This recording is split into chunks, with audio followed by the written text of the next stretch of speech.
good evening, and welcome to your bedtime story. Tonight is a night for softening, for letting go of the day behind you and allowing the world to settle just a little more quietly around you. Before the story begins, you can let yourself arrive here fully. Nothing to achieve, nothing to solve, nothing to keep track of. And because this is a bedtime story, your mind already knows what comes next. You are here to settle, to soften, and to let yourself drift naturally toward rest. Not because you try to, but because your mind cannot help it. The moment your thoughts begin to loosen, the moment they begin to wander, the rest follows naturally. You may hear my voice now, guiding you into rest. Later, another voice will take over, carrying the tale itself. And when that handover comes, you will notice, perhaps consciously, perhaps only faintly, that you are already deeper, already softer, already closer to sleep. Even when you hear the new voice, you may still sense me in the background. Gentle whispers, subtle currents of sound that keep guiding you downward, reminding your body that it is safe to release, safe to drop, safe to sleep. For now, simply settle. Feel the way your weight meets the mattress below you. Feel the quiet rhythm of your own breathing. You do not need to change it, just notice the rise and the fall and the way your body responds, all on its own. And as you notice that rhythm, you may also notice something else. The simple, quiet truth that with each exhale, something lets go. A thought loosens, a tension dissolves, a fragment of the day drifts away. It is not something you do, it simply happens, inevitably. Soon you will hear a tale of young Zaphod Beeblebrox, long before the guide, long before the chaos you might remember. Younger, yes, yet still unmistakably himself. A short story filled with oddities and wonders, but one you do not have to follow closely. In fact, the less you try to follow, the easier it becomes for sleep to arrive. You may stay with it for a while, or float away from it almost immediately. And whichever happens will be exactly the right thing. Either way, the story will hold itself together without you. You can visit its edges for a moment, and then slide gently away, following whatever quiet pathway your mind chooses. You can always hear the rest another time. Stories wait. Sleep does not. As I speak, you may sense a soft settling, a gentle shift towards something warm, comforting, and calm. Not because you try to, but because your body already knows how to move toward rest. You might notice the spaces between words, between thoughts, widening just enough for your mind to begin floating lightly among them. There is a moment just before sleep when everything loosens and your thoughts drift just below the surface of dreaming. You may feel that now, or very soon, as your mind leans naturally in that direction. You will hear soft soundscapes surrounding the story, an ambience, spacious echoes, shifting layers of gentle voices lingering at the edges of awareness. These sounds support you, steady you, and invite you into deeper ease. You might not catch every word in those background voices, and you do not need to. They are there to remind you quietly, subtly, inevitably, that it is safe to release, safe to drift, safe to let the night carry you exactly where you need to go. And if at any moment your body decides it is ready to sleep, you can simply follow that instinct. You will not miss anything important. You will not lose your place. The story will take care of itself. And tomorrow, if you wake up without knowing how it ended, that will mean everything worked exactly as it should. This story is meant to be entered lightly, and left behind the moment, your mind begins to soften and dissolve into rest. So, as the narration shifts and the story prepares to begin, you can let your thoughts open and loosen and drift, listening, fading, floating. And whenever you are ready, whether now or in a few minutes, you may let the story carry you only as far as you wish, before sleep inevitably carries you the rest of the way. Now, the tale awaits. I will hand you over gently, and I will remain softly, quietly in the background, guiding you down, helping you drift, helping you fall asleep. Young Zaphod plays it safe. A large flying craft moved swiftly across the surface of an astoundingly beautiful sea. From mid-morning onward, it plied back and forth in great widening arcs, and at last attracted the attention of the local islanders, a peaceful, seafood-loving people who gathered on the beach and squinted up into the blinding sun, trying to see what was there.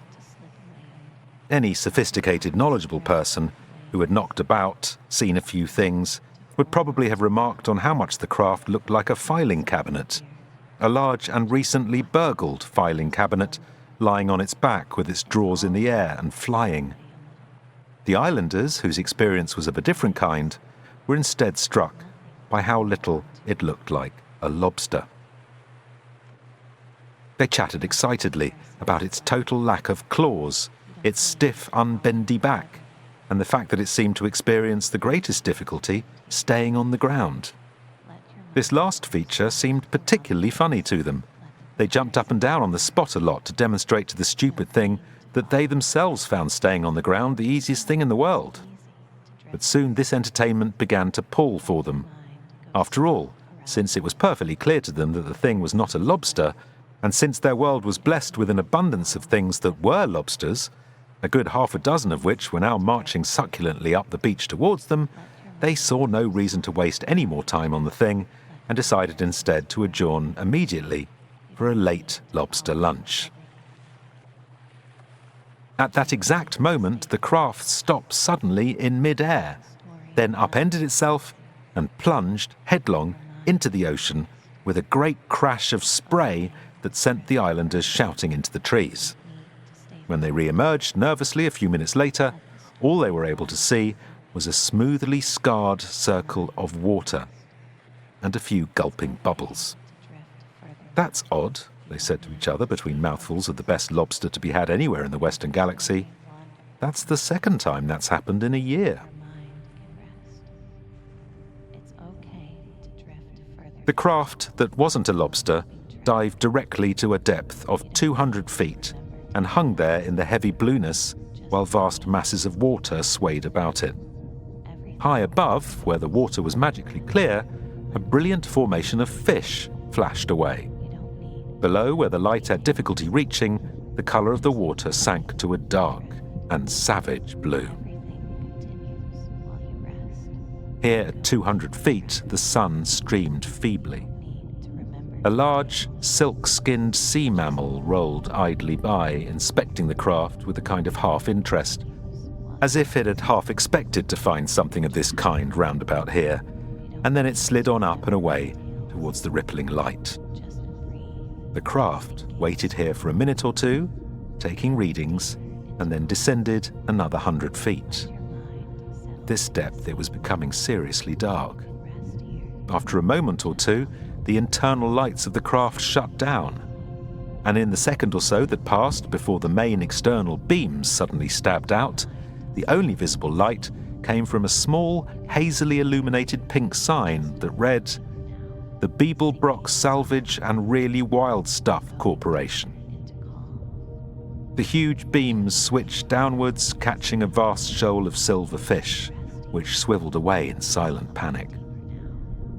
In the dim control room that extended in a broad bow from the craft's blunt prow, 4 heads were gathered around a computer display that was analysing the very, very faint and intermittent signals that were emanating from deep on the seabed. "That's it," said the owner of one of the heads finally. "Can we be quite sure?" said the owner of another of the heads. 100% positive, replied the owner of the first head. "You're 100% positive that the ship which has crashed on the bottom of this ocean is the ship which you said you were 100% positive could 100% positively never crash?" said the owner of the 2 remaining heads. "Hey!" He put up 2 of his hands. "I'm only asking." The 2 officials from the Safety and Civil Reassurance Administration responded to this with a very cold stare, but the man with the odd, or rather the even number of heads, missed it. He flung himself back on the pilot couch, opened a couple of beers, one for himself and the other also for himself, stuck his feet on the console and said, "Hey baby," through the ultraglass at a passing fish. "Mr. Beeblebrox," began the shorter and less reassuring of the 2 officials in a low voice. "Yep," said Zaphod, rapping a suddenly empty can down on some of the more sensitive instruments. "You ready to dive? Let's go!" "Mr. Beeblebrox, let us make one thing perfectly clear." "Yeah, let's," said Zaphod. "How about this for a start? Why don't you just tell me what's really on this ship?" "We have told you," said the official. "Byproducts." Zaphod exchanged weary glances with himself. "Byproducts?" he said. "Byproducts of what?" "Processes," said the official. "What processes?" "Processes that are perfectly safe." "Santa's Arquana Zoostra!" exclaimed both of Zaphod's head in chorus. "So safe that you have to build a Zarking fortress ship to take the byproducts to the nearest black hole and tip them in? Only it doesn't get there because the pilot does a detour, is this right, to pick up some lobster? Okay, so the guy's cool, but I mean, own up, this is barking time, this is major lunch, this is stool approaching critical mass, this is total vocabulary failure." "Shut up!" his right head yelled at his left. "We're flanging!" He got a good calming grip on the remaining beer can. "Listen, guys," he resumed after a moment's peace and contemplation. The 2 officials had said nothing. Conversation at this level was not something to which they felt they could aspire. "I just want to know," insisted Zaphod, "what you're getting me into here." He stabbed a finger at the intermittent readings trickling over the computer screen. They meant nothing to him, but he didn't like the look of them at all. They were all squiggly, with lots of long numbers and things. "It's breaking up, is that it?" he shouted. "It's got a hold full of epsilonic radiating aorist rods or something that'll fry this whole space sector for zillions of years back, and it's breaking up? Is that the story? Is that what we're going down to find? Am I going to come out of that wreck with even more heads?" "It cannot possibly be a wreck, Mr. Beeblebrox," insisted the official. "The ship is guaranteed to be perfectly safe. It cannot possibly break up." "Then why are you so keen to go and look at it?" "We like to look at things that are perfectly safe." "For you!" "Mr. Beeblebrox," said the official patiently, "may I remind you that you have a job to do?" "Yeah. Well, maybe I don't feel so keen on doing it all of a sudden." "What do you think I am? Completely without any moral whatsits? What are they called, those moral things? Scruples? Scruples, thank you. Whatsoever? Well, The two officials waited calmly. They coughed slightly to help pass the time. Zaphod sighed a what is the world coming to sort of sigh to absolve himself from all blame, and swung himself around in his seat. "Ship," he called. "Yep," said the ship. "Do what I do." The ship thought about this for a few milliseconds, and then, after double-checking all the seals on its heavy-duty bulkheads, it began slowly, inexorably, in the hazy blaze of its lights, to sink to the lowest depths. 500 feet, 1,000, 2,000. Here, at a pressure of nearly 70 atmospheres, in the chilling depths where no light reaches, nature keeps its most heated imaginings. 2-foot-long nightmares loomed wildly into the bleaching light, yawned, and vanished back into the blackness. 2,500 feet. At the dim edges of the ship's lights, guilty secrets flitted by with their eyes on stalks. Gradually, the topography of the distantly approaching ocean bed resolved with greater and greater clarity on the computer displays, until at last a shape could be made out that was separate and distinct from its surroundings. It was like a huge, lopsided, cylindrical fortress that widened sharply halfway along its length to accommodate the heavy ultraplating with which the crucial storage holds were clad, and which were supposed by its builders to have made this the most secure and impregnable spaceship ever built.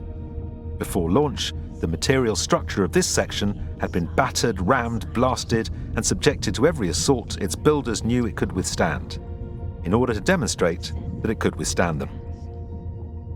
The tense silence in the cockpit tightened perceptibly as it became clear that it was this section that had broken rather neatly in two. "In fact, it's perfectly safe," said one of the officials. "It's built so that even if the ship does break up, the storage holds cannot possibly be breached." 3,825 feet. 4 high-pressure smart suits moved slowly out of the open hatchway of the salvage craft and waded through the barrage of its lights towards the monstrous shape that loomed darkly out of the sea night. They moved with a sort of clumsy grace, near weightless, though weighed on by a world of water. With his right-hand head, Zaphod peered up into the black immensities above him, and for a moment his mind sang with a silent roar of horror. He glanced to his left and was relieved to see that his other head was busy watching the Brockian Ultra Cricket broadcasts on the helmet vid without concern. Slightly behind him to his left walked the 2 officials from the Safety and Civil Reassurance Administration, and slightly in front of him, to his right, walked the empty suit, carrying their implements and testing the way for them. They passed the huge rift in the broken-backed starship billion-year bunker and played their flashlights up into it.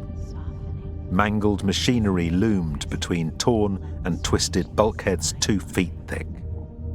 A family of large transparent eels lived in there now and seemed to like it. The empty suit preceded them along the length of the ship's gigantic murky hull, trying the airlocks. The third one it tested ground open uneasily. They crowded inside it and waited for several long minutes while the pump mechanisms dealt with the hideous pressure that the ocean exerted, and slowly replaced it with an equally hideous pressure of air and inert gases. At last, the inner door slid open and they were admitted to the dark outer holding area of the starship billion-year bunker. Several more high-security titano-hull doors had to be passed through, each of which the officials opened with a selection of quark keys. Soon, they were so deep within the heavy security fields that the Ultra Cricket broadcasts were beginning to fade, and Zaphod had to switch to one of the rock video stations, since there was nowhere that they were not able to reach. A final doorway slid open and they emerged into a large sepulchral space. Zaphod played his flashlight against the opposite wall, and it fell full on a wild-eyed, screaming face. Zaphod screamed a diminished fifth himself, dropped his light, and sat heavily on the floor, or rather, on a body that had been lying there undisturbed for around 6 months. And that reacted to being sat on by exploding with great violence. Zaphod wondered what to do about all this, and after a brief but hectic internal debate, decided that passing out would be the very thing. He came to a few minutes later and pretended not to know who he was, where he was, or how he had got there, but was not able to convince anybody. He then pretended that his memory suddenly returned with a rush, and that the shock caused him to pass out again. But he was helped unwillingly to his feet by the empty suit, which he was beginning to take a serious dislike to, and forced to come to terms with his surroundings. They were dimly and fitfully lit, and unpleasant in a number of respects, the most obvious of which was the colourful arrangement of parts of the ship's late lamented navigation officer over the floor, walls and ceiling, and especially over the lower half of his, Zaphod's, suit. The effect of this was so astoundingly nasty that we shall not be referring to it again at any point in this narrative, other than to record briefly the fact that it caused Zaphod to throw up inside his suit, which he therefore removed and swapped after suitable headgear modifications with the empty one. Unfortunately, the stench of the fetid air in the ship, followed by the sight of his own suit walking around casually draped in rotten intestines, was enough to make him throw up in the other suit as well, which was a problem that he and the suit would simply have to live with. There, all done, no more nastiness. At least, no more of that particular nastiness. The owner of the screaming face had calmed down very slightly now and was bubbling away incoherently in a large tank of yellow liquid, an emergency suspension tank. "It was crazy!" he babbled. "Crazy! I told him we could always try the lobster on the way back, but he was crazy, obsessed. Do you ever get like that about lobster? Because I don't. Seems to me it's all rubbery and fiddly to eat and not that much taste. Well, I mean, is there? I infinitely prefer scallops and said so. Oh, Zarquan, I said so." Zaphod stared at this extraordinary apparition, flailing in its tank. The man was attached to all kinds of life support tubes, and his voice was bubbling out of the speakers that echoed insanely round the ship, returning as haunting echoes from deep and distant corridors. "That was where I went wrong," the madman yelled. "I actually said that I preferred scallops, and he said it was because I hadn't had real lobster like they did where his ancestors came from, which was here, and he'd prove it. He said it was no problem. He said the lobster here was worth the whole journey, let alone the small diversion it would take to get here, and he swore he could handle the ship in the atmosphere, but it was madness! Madness!" He screamed, and paused with his eyes rolling, as if the word had rung some kind of bell in his mind.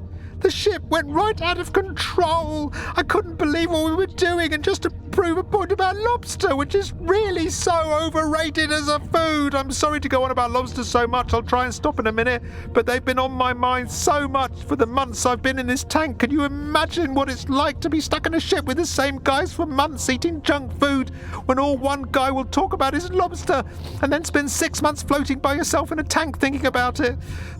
I promise I will try and shut up about the lobsters, I really will. Lobsters, lobsters, lobsters! Enough! I think I'm the only survivor. I'm the only one who managed to get to an emergency tank before we went down. I sent out the Mayday and then we hit. It's a disaster, isn't it? A total disaster, and all because the guy liked lobsters. How much sense am I making? It's really hard for me to tell." He gazed at them beseechingly, and his mind seemed to sway slowly back down to earth like a falling leaf. He blinked and looked at them oddly, like a monkey peering at a strange fish. He scrabbled curiously with his wrinkled-up fingers at the glass side of the tank. Tiny, thick yellow bubbles loosened themselves from his mouth and nose, caught briefly in his squab of hair, and strayed on upwards. "Oh, Zarquan! Oh, heavens!" he mumbled pathetically to himself. "I've been found! I've been rescued!" "Well," said one of the officials, briskly, "you've been found at least." He strode over to the main computer bank in the middle of the chamber and started checking quickly through the ship's main monitor circuits for damage reports. "The airist rod chambers are intact," he said. "Holy dingoes doos," snarled Zaphod. "There are airist rods on board?" Airist rods were devices used in a now happily abandoned form of energy production. When the hunt for new sources of energy had at one point got particularly frantic, one bright young chap suddenly spotted that one place which had never used up all its available energy was the past. And with the sudden rush of blood to his head that such insights tend to induce, he invented a way of mining it that very same night. And within a year, huge tracts of the past were being drained of all their energy and simply wasting away. Those who claimed that the past should be left unspoilt were accused of indulging in an extremely expensive form of sentimentality. The past provided a very cheap, plentiful and clean source of energy. There could always be a few natural past reserves set up if anyone wanted to pay for their upkeep. And as for the claim that draining the past impoverished the present, well, maybe it did slightly, but the effects were immeasurable, and you really had to keep a sense of proportion.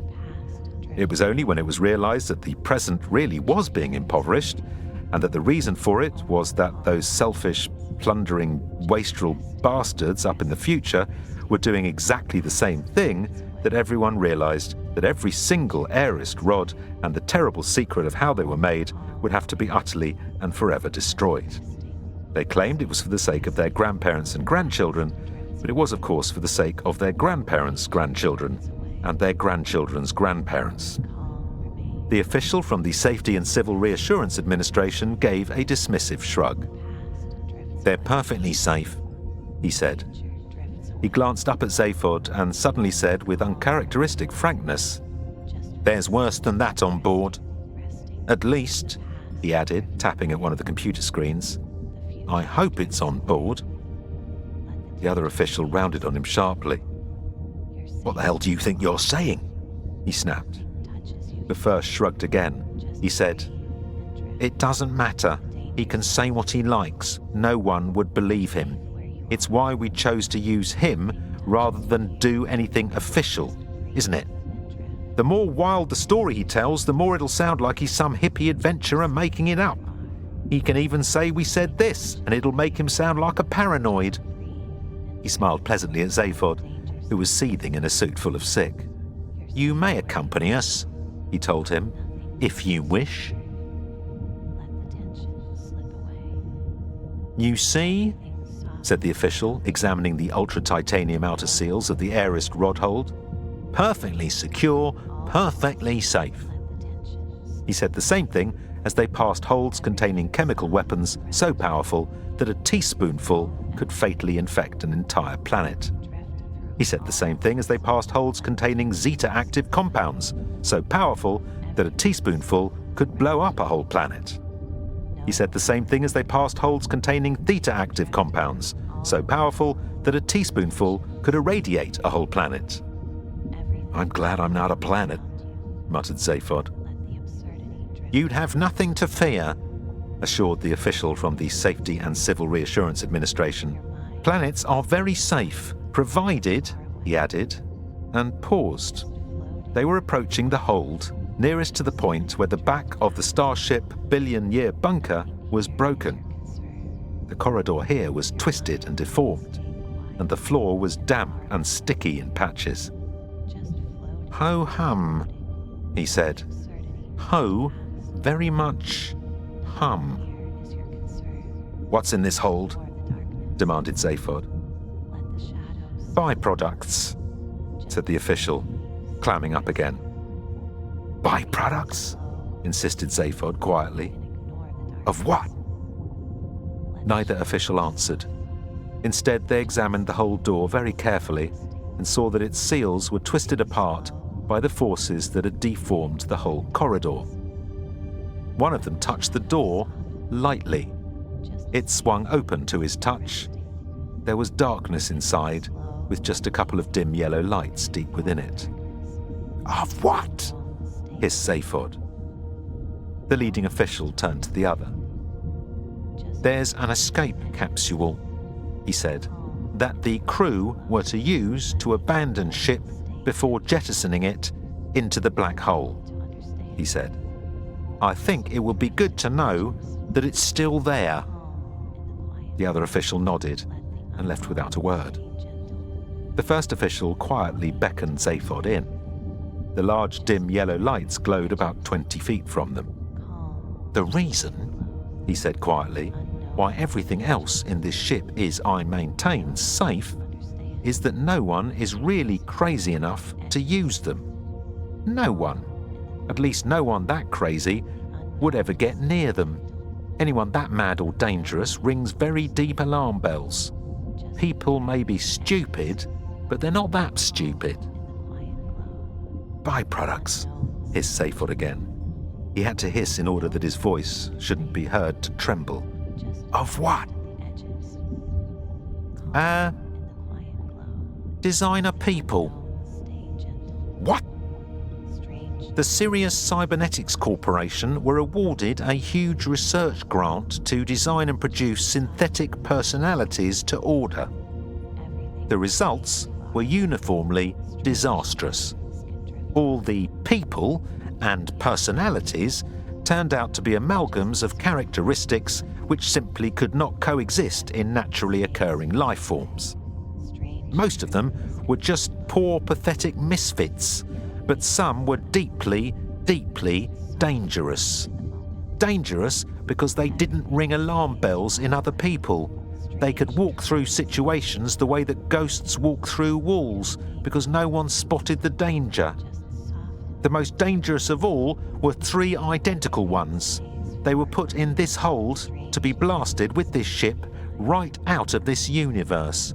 They're not evil, in fact they're rather simple and charming, but they are the most dangerous creatures that ever lived, because there is nothing they will not do if allowed, and nothing they will not be allowed to do." Zaphod looked at the dim yellow lights. The 2 dim yellow lights. As his eyes became accustomed to the light, he saw that the 2 lights framed a third space where something was broken. Wet, sticky patches gleamed dully on the floor. Zaphod and the official walked cautiously toward the light. At that moment, 4 words came crashing into the helmet headsets from the other official.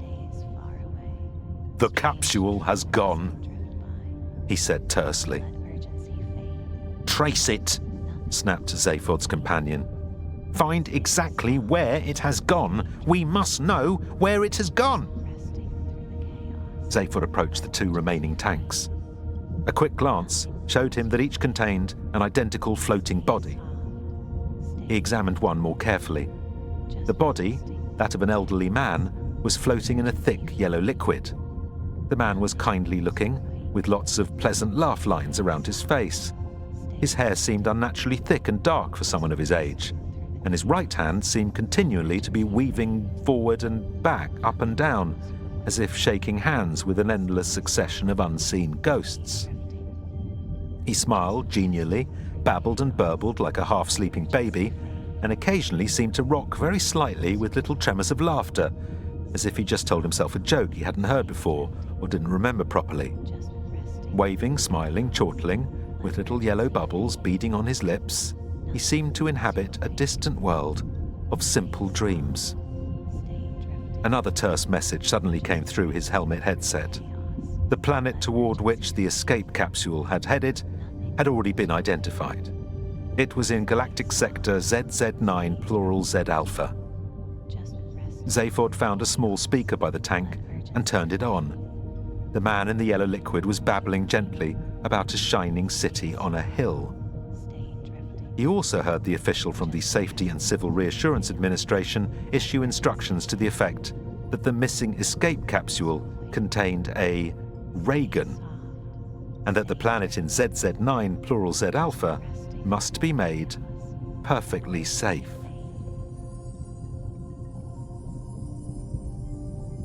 The story ends here. Or rather, you end here for tonight. Because the tale can keep wandering on its own, quietly, without needing you to follow it anymore. You've listened long enough. You've drifted far enough, and now there is nothing left for you to do. Just breathe.